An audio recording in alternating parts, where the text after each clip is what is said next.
Bien, amigas, amigos, son las 8:11 de la mañana. Ya tenemos con nosotros aquí a Mariatina Burgos, nuestra especialista, es abogada especialista en materia de inmigración. Nos vamos a la playa, Mariatina. Vámonos.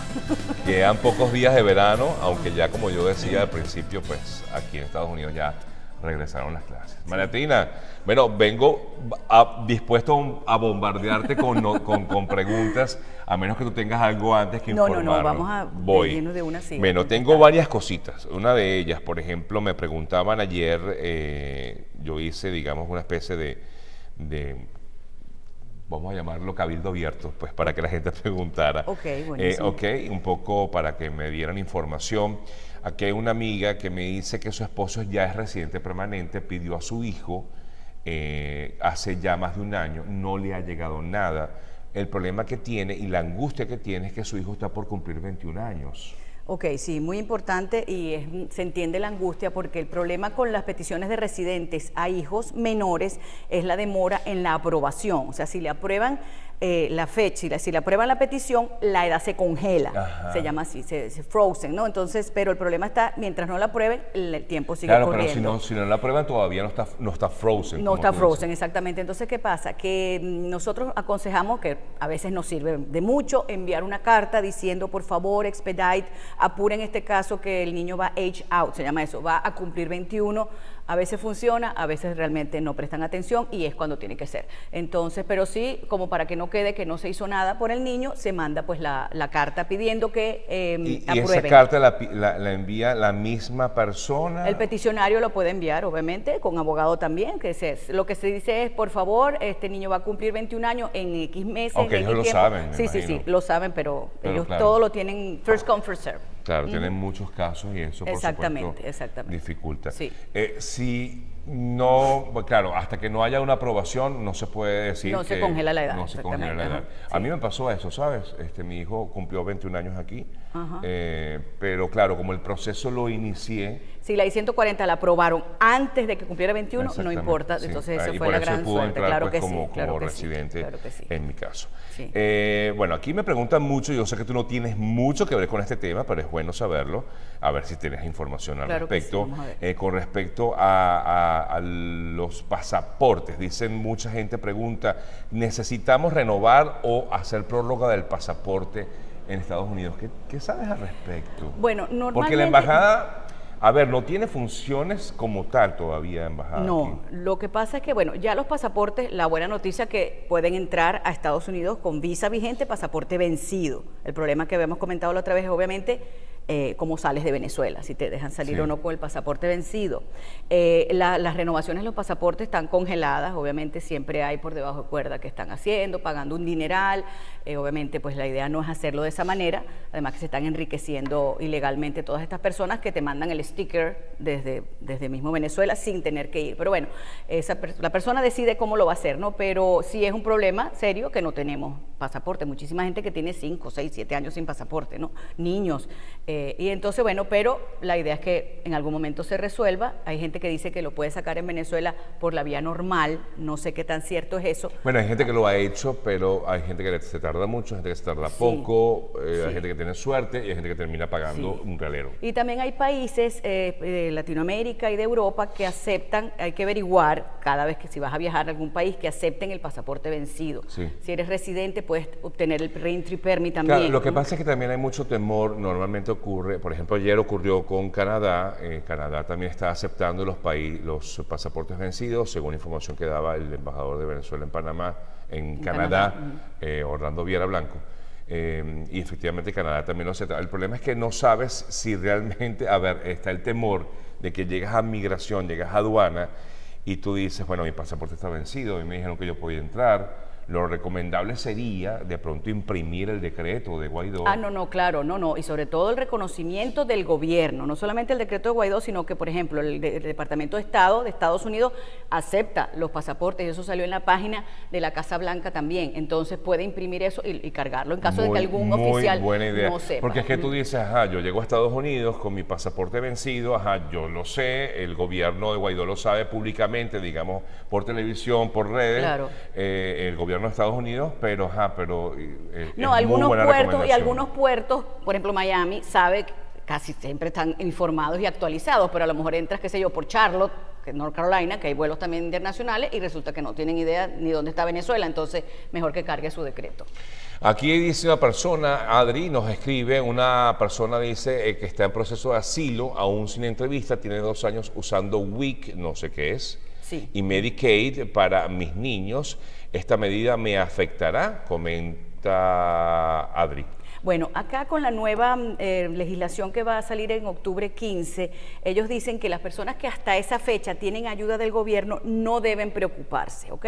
Entonces, lo que tienes que tener cuidado, obviamente, si después de esa fecha vas a seguir recibiendo ayuda. Los asilados tienen derecho a esas ayudas, los asilados, es decir, cuando te han aprobado el asilo, no antes. Por eso es que te dan el permiso de trabajo para que puedas trabajar, obviamente, y no tengas que pedir ayuda, ¿ok? Pero de todas maneras, por ahora, no te preocupes en estos momentos, que eso no te quite el sueño, sino al momento en octubre, decidir si vas a quitarle la ayuda. Si los niños son ciudadanos americanos, obviamente no importa que lo tengan. Mucha gente sigue preguntando, yo creo que es un tema, yo no sé también sí, hay mucha desinformación y lo comprendo perfectamente, pero nos comentan a través de nuestro chat en BPI, en YouTube, que fue entrevistada hace 1 año por su asilo y aún no ha recibido respuesta. Bueno, en ese sentido también siempre decimos, no news is good news. Yo entiendo la desesperación, mucha gente quiere viajar fuera del país, mucha gente quiere la resolución de su caso, pero muchas veces también tratar de apurarlo y llamar y fastidiar a inmigración se devuelve en su contra.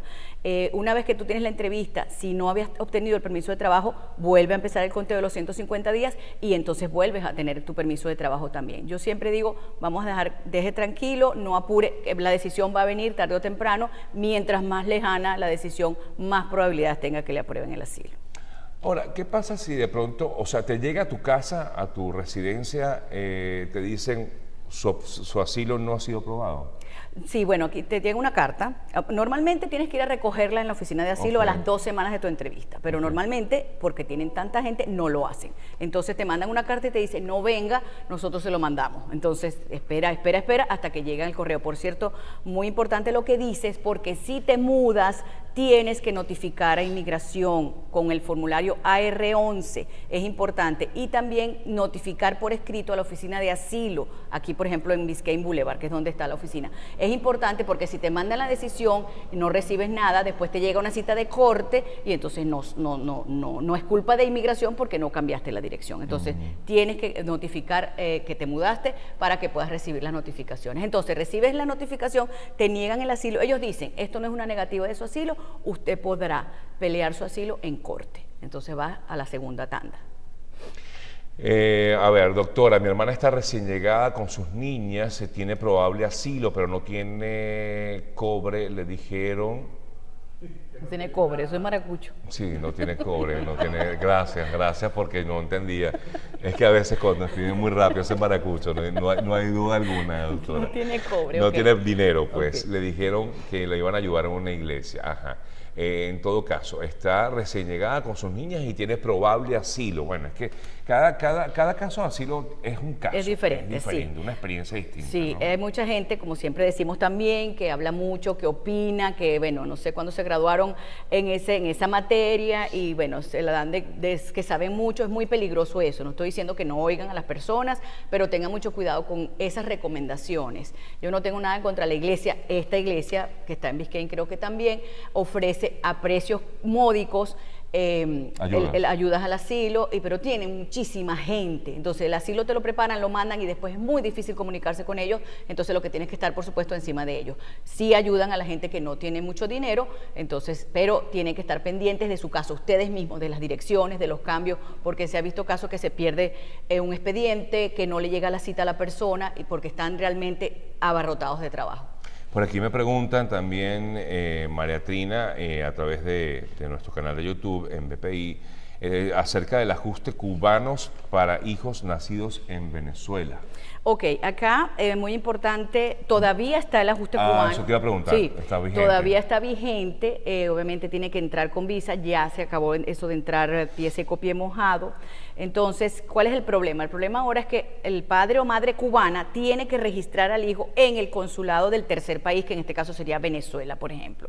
Entonces, algunas personas han tenido la gran suerte que les ha tocado algún oficial chévere, nice, y que no le importa realmente, porque hay otros que han sido muy rudos y dicen, yo sé que esto lo estás haciendo para irte del país y tal, entonces no se demora muchísimo. Discúlpame. O sea, que la persona que hace va directo, estando en Venezuela. Estando en Venezuela, el papá o la mamá, que es cubano, va a registrar el nacimiento de su hijo en el consulado, por ejemplo, en Caracas, de Cuba. De Cuba. Okay. Eso se demora muchísimo tiempo ahorita, desde 9 meses a un año. Pero ahora la legislación de aquí de inmigración cambió, y además del pasaporte cubano, si lo tienes, que sería ideal, la persona, si puedes obtener el pasaporte cubano, el registro de nacimiento no es el que te da el consulado de Caracas, por ejemplo. Ahora va a ser el de La Habana. Eso acaba de salir la semana pasada. O sea, entonces, más complicado. Entonces, mucha gente que sí tiene parientes allá en Cuba puede lograr obtener ese certificado allá. Es como un viaje de Caracas, mandan, o de Valencia también, el consulado, o Maracaibo, envían el documento a La Habana, se registra allá y alguien tiene que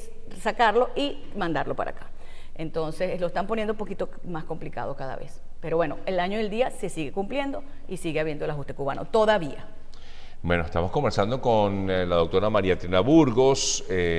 Por aquí me preguntan, y es una pregunta que va a todos aquellos que están fuera de Venezuela. Vive una persona actualmente en Perú, quiere pedir asilo en Estados Unidos. ¿Cómo puede hacerlo? Ok, eso también es complicado porque la norma dice que si tú estás en un tercer país ya settle down, o sea, ya tienes residencia, no visa de turista o de no inmigrante, sino que si es algo temporal no importa, pero si tienes residencia en Perú, en Ecuador, en Panamá, en Colombia, te van a negar, no aplicas para el asilo, te van a negar y te van a mandar a corte. Entonces tienes que explicar o justificar que no puedes ni estar en Venezuela ni estar en ese país porque también te persiguen. O puedes justificar exactamente que llegaste a Perú porque saliste huyendo del país. Exacto, de Venezuela. Eso sí lo puedes explicar. Sí lo puedes explicar, pero no tienes que tener... No, pero por ejemplo, si pasaste 3 meses en Perú, no importa. Puedes venir para acá. Pero si pasaste 2 años en Perú, entonces te dicen, usted ya se asentó en ese país, ¿no? Entonces, claro, usted ya no puede aplicar para acá, tuvo 2 años allá y que... Exacto. Ahorita hay mucho, Sergio, aparte de la discriminación de los venezolanos en Colombia, en Perú y en Ecuador, han venido a la oficina a conversarme de eso. Eso no es una causal política de persecución, pero podría convertirse en un futuro. Pues son clases protegidas que se van creando de acuerdo a las circunstancias.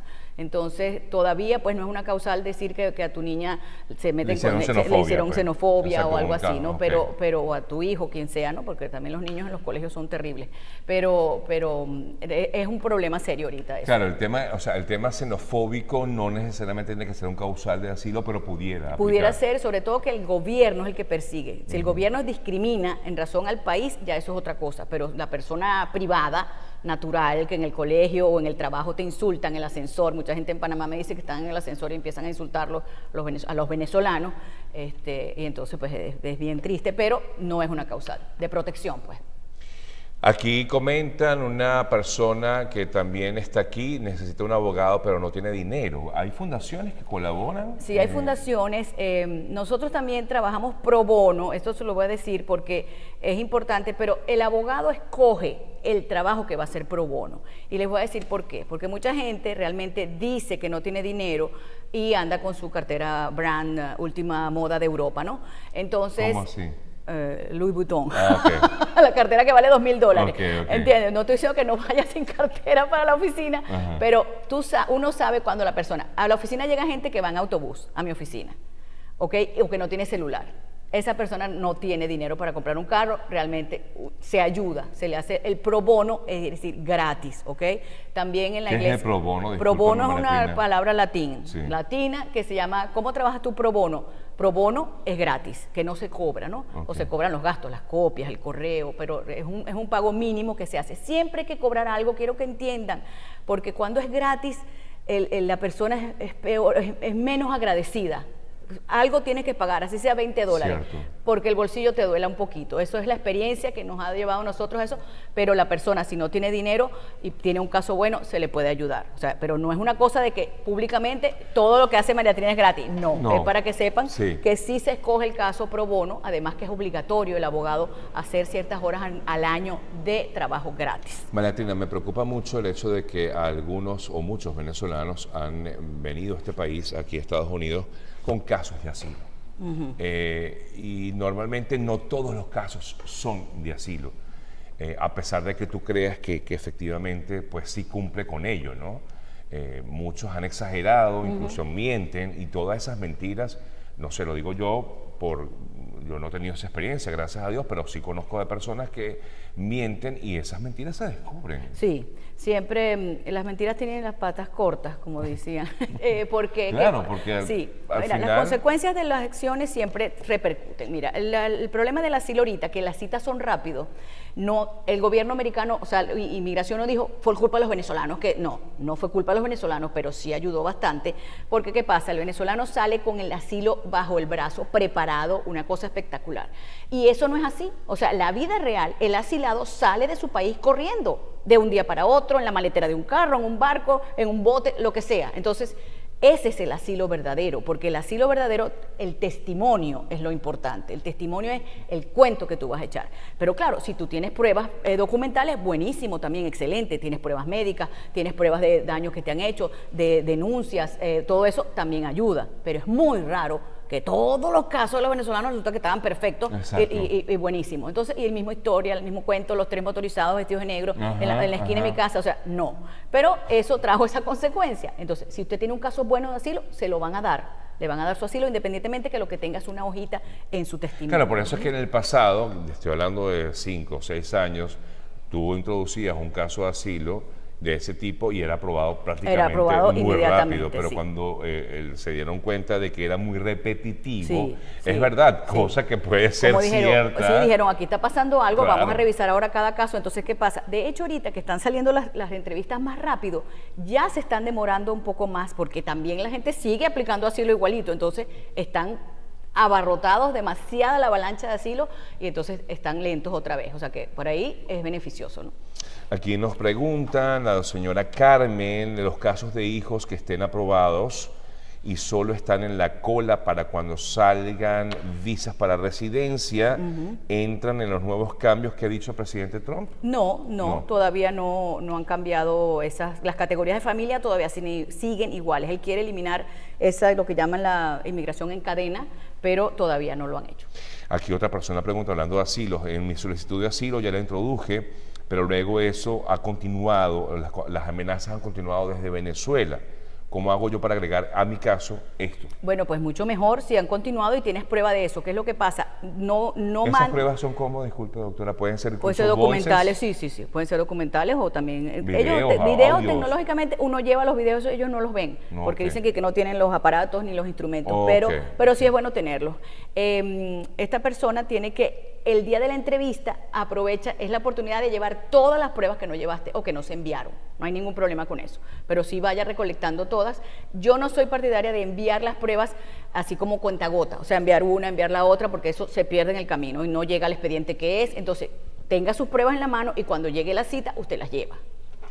Bien, doctora María Trinidad Burgos, estamos ya casi concluyendo. Por aquí preguntan, Félix, mi hija es ciudadana, me pidió hace más de 150 días, no me llega noticia. ¿Cuánto es el tiempo promedio? Ok, ella está confundiendo los 150 días con lo del asilo. Esa cifra se aplica al asilo solamente. Los 150 días después de una entrevista o después de presentado el asilo, tienes derecho a aplicar al permiso de trabajo. Cuando la hija es ciudadana, la aplicación es inmediata, o sea, la aprobación es inmediata, quiero decir, entre 6 meses a 9 meses te deben aprobar la I-130 y después haces la residencia. O sea que no son 150 días, mucho más. No, es un poquito más, pero eso en cualquier momento le sale, no hay ningún problema porque esa petición es inmediata. Ok, y una vez que, por ejemplo, te aprueban la residencia, ¿no? La residencia, sí. Te notifica, me imagino que le notifican a la peticionaria, que es la sí, hija. A ambas, a la beneficiaria también, a las dos le notifican, sí, ambas personas, sí, siempre con la dirección correcta. Y, por supuesto, tiene que tener el pasaporte al día, el pasaporte de su nacionalidad. No importa para residente o ciudadano, no importa que tengas el pasaporte vencido, el de tu país. En Estados Unidos, ¿no? Sí, claro, sí, tomando no en hay cuenta ningún los problema. 5 años. Sí. Ok. Bueno, doctora, no sé si quieres decir algo más. Hay muchas, creo que dejé por aquí algunas. Para comprar pasajes se puede con el pasaporte vencido. Oye, no sé. Ok, Tú no, sabes, ¿no? que sí qué. Que sí Para qué. comprar pasajes se puede con el pasaporte vencido. Depende en Venezuela si Sí. te lo permiten, no sé. La verdad es que si estás en Venezuela o en algún otro país, yo creo que es muy difícil que te permitan comprar el pasaje con pasaporte vencido. Muy No, tú difícil. puedes salir del país de Estados Unidos con el pasaporte vencido. Sí puedes. ¿A Sí dónde? puedes. Pero no, depende. Depende del país donde vayas, Claro, a que te Venezuela, acepte con pasaporte a vencido. Venezuela no, claro, por eso. Si vas a Sí, sí, Canadá, sí. sí, porque te lo aceptan. Sí, pero hay algunos países que no, pues.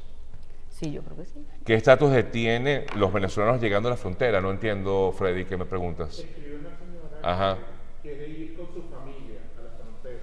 Quiere ir con su familia a la frontera y,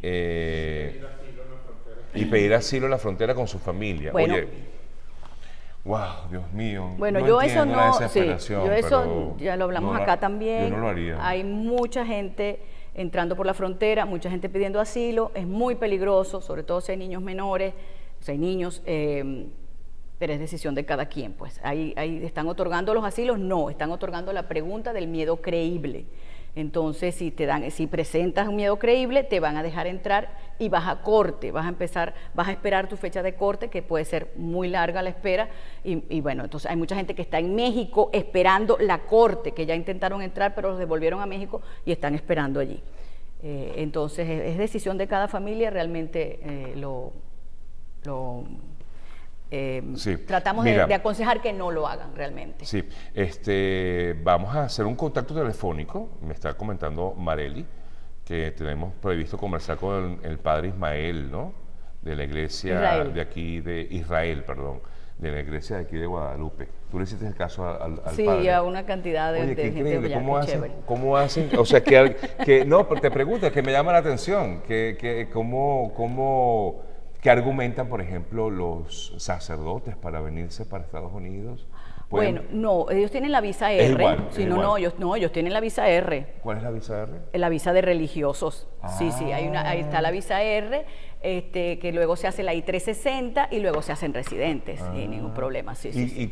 Pero ahí digamos, es algo favorable a ellos. la Sí, R, claro, sí, ¿y es qué tienes que favorable. demostrar? Bueno, la denominación religiosa, por ejemplo, la Iglesia Católica, que O la tiene su Iglesia denominación, Cristiana, por ejemplo. la Iglesia Cristiana, entonces viene a una misma denominación, por ejemplo, viene a la Arquidiócesis de Miami. Claro, porque fue llamado por Sí, o que tiene la requerido misma por- denominación, exactamente. Entonces, casi siempre los sacerdotes, pastores, ministros pueden hacerse residentes a través de la iglesia. Ah, qué bien. Que también hubo mucho fraude hace muchos años, pero ¿Ah, ya sí? eso se terminó. Sí. Y eso, en todo caso, ¿quién lo, quién lo certifica? ¿La iglesia de...? No, ¿tiene la que haber iglesia, una iglesia sí, de claro, cada tiene que país? haberla, por ejemplo, sí, claro, por ejemplo, hay gente de la iglesia de Perú, viene, por ejemplo, pueden ser evangélicos, pueden ser católicos, pueden ser bautistas, episcopales, entonces tiene que ser de la misma denominación, ¿ok? Entonces ya, y vienen. Es muy fácil realmente, como te digo, hubo mucho fraude al principio, hace muchos años, pero ya eso se terminó y ya obviamente la persona que viene a través de una iglesia, pues seria, montada, perfectamente Claro. bien, entonces sí. Bueno, yo me imagino que si es sacerdote, pastor,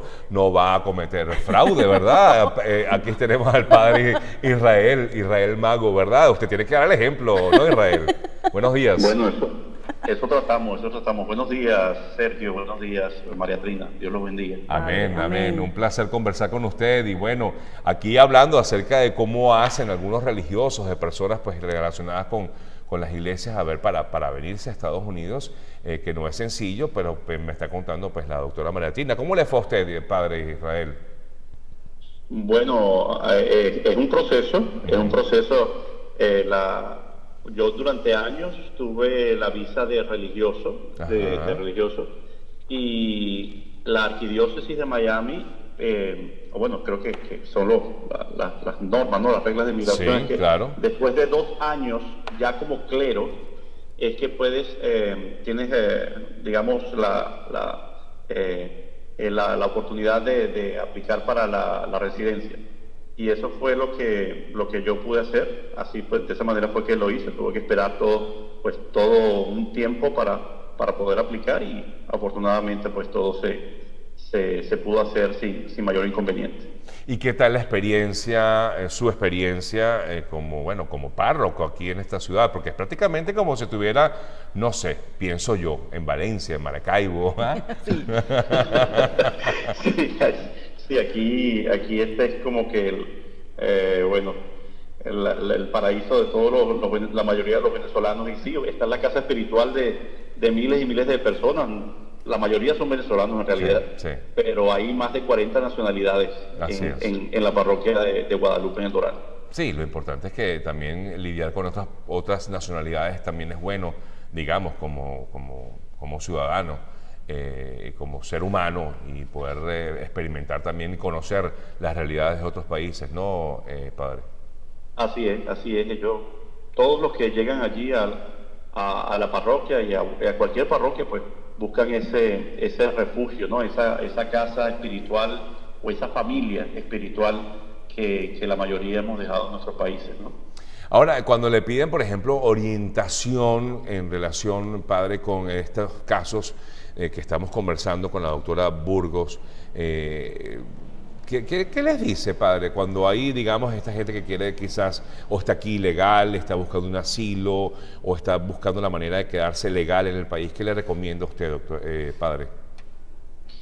Bueno, primero que traten de hacer las cosas bien, que traten de asesorarse lo mejor posible con las personas adecuadas, y por lo general los recomiendo con María Trina, porque realmente sé que es una profesional muy buena, una mujer honesta en realidad, y que bueno, que siempre trata de ayudar de la mejor manera.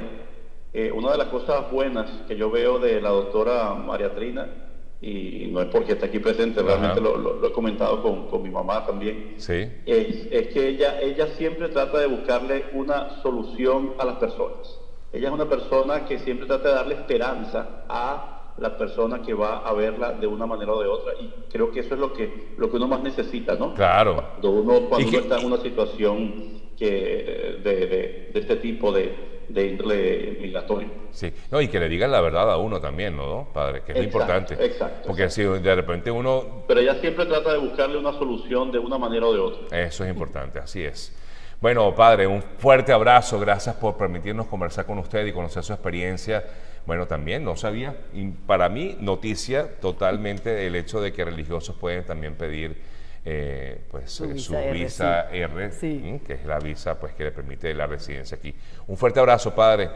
Hasta luego, Bueno, padre, gracias. Saludos y que Dios los bendiga, y los esperamos a todos allá en la parroquia de Guadalupe. Amén y Gracias. amén, gracias, muchas gracias. El padre, hasta luego, el padre Israel Mago, quien es el párroco de Doral. Pues, De Doral, sí, De Nuestra la Señora de iglesia Guadalupe. Guadalupe de Doral. Oye, qué interesante, de verdad, es interesante. La máxima que conocía era, por supuesto, la de talento, la de... Todos los días se aprende algo, No, Sergio. no, muy Qué bien, chévere. no, qué chévere, de verdad que... Y me imagino que así como está la R de religiosos, debe haber pues la de otras personas que no necesariamente tienen que ser talentos, que inmediatamente la gente piensa en talentos, es televisión, no, hay otros talentos. Hay una también. visa S, que es la Ajá. visa de snitch, que es la visa de espía. No, oh, no, eso está buenísimo, eso para el próximo programa. Ese digo, ¿Ah? el soplón. o No sea, puede ser, ¿y cómo...? Sí, hay una visa especial ¿Y hay para los que van venezolanos que hayan aplicado eso? No, yo no tengo ninguno ahora no, realmente. No, no. tengo Ah. ninguno, pero es una visa muy cómica. Pero, por ejemplo, porque es esa la puede aplicar Christopher Figuera. ¿Ah?